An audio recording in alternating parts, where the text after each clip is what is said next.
Juan Kapitulo 6, versikulo 35. Si Jesus miingon kanila, "Ako mao ang pan nga naghatag sa kinabuhi.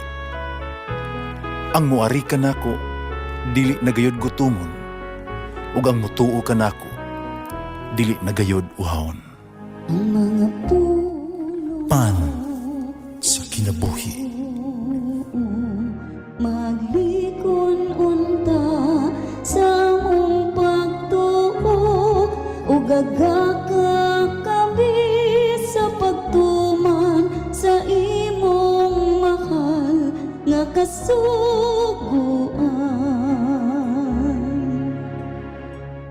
Ginoo manaa kaninyo. Santos nga Ebanghelyo sumala ni San Juan.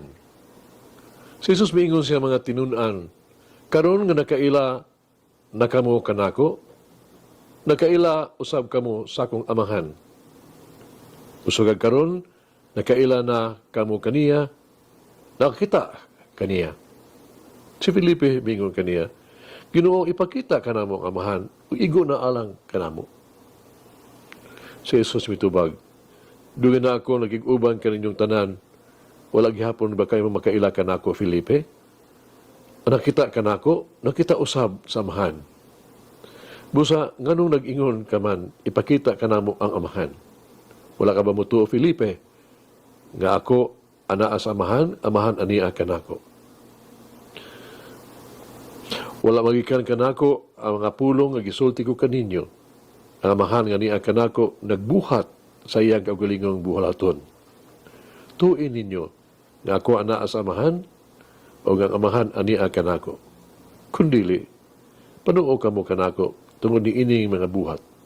Sultihan ko kamo, ang mutuo kanako magbuhat sa akong gibuhat. O ang nagbuhat siya glabaw pa ni ini.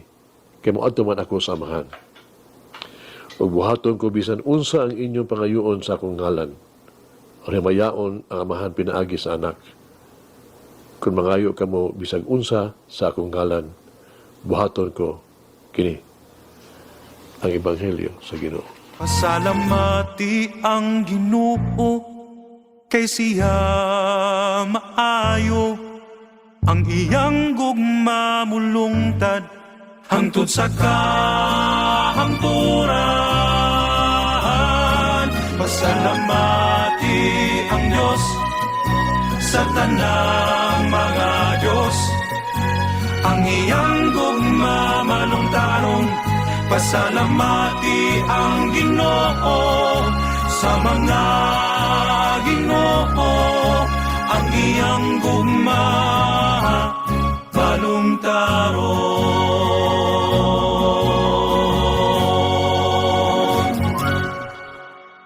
Ato tutukan ang upat ka mahinungdanong pulong sa Ebanghelyo karong adlaw. Kay balo, no? Seeing, pagtanaw, pagtuo, ug pagbuhat. Lugan na ako nga naging-uban ninyo. Wala maghapon ka mo makailakan ako, Felipe, po pa ni Jesus. Pusaon sa ipasabot sa pagkaila kang Jesus.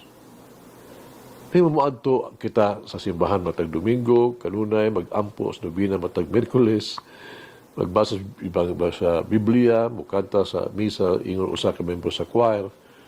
Ubisa patingali gani, no?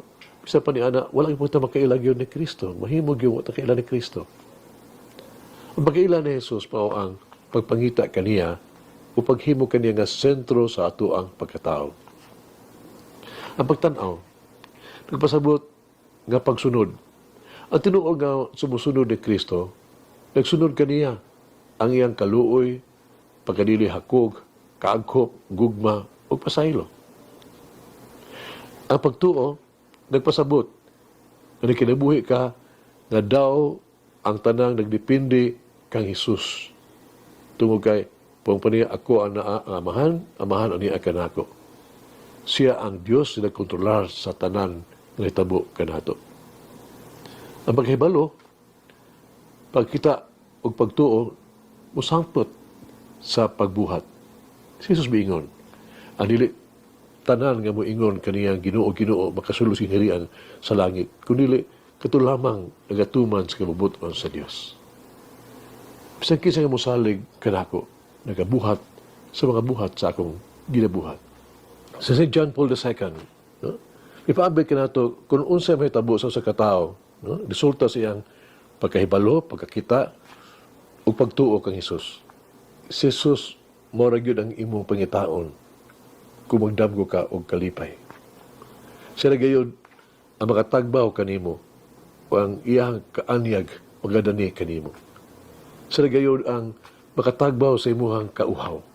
Siya gayon ang mahatod kanimo sa buhat og dagkong mga butang. We are thanks for the Lord. Siya gayon ang muhatag kanimo kaalam, kaisog, ug tanan ng mga grasya kay imong gikinahanglan alang sa iyang himaya ug kaayuhan sa katawhan. Mag-ampo kita. Guro Jesus, imong gihatag ang imong bugtong anak, pero kayo mutawag usab ug imong mga anak. Kintabangi kami na mabuhi sa kalipay, sa grasya sa pagkabanhaw, matag adlaw. Ihatag ka na mo, mga kasing-kasing sa pagpasalamat sa imong sakripisyo. Ihatag ka na mo, mga mata na magtanaw sa imong grasya o magbaya sa imong kaluwasan.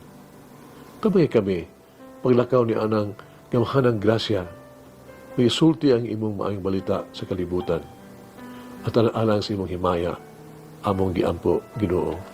Amen. Oh, Mary, lead me to welcome the Lord's action in my daily life.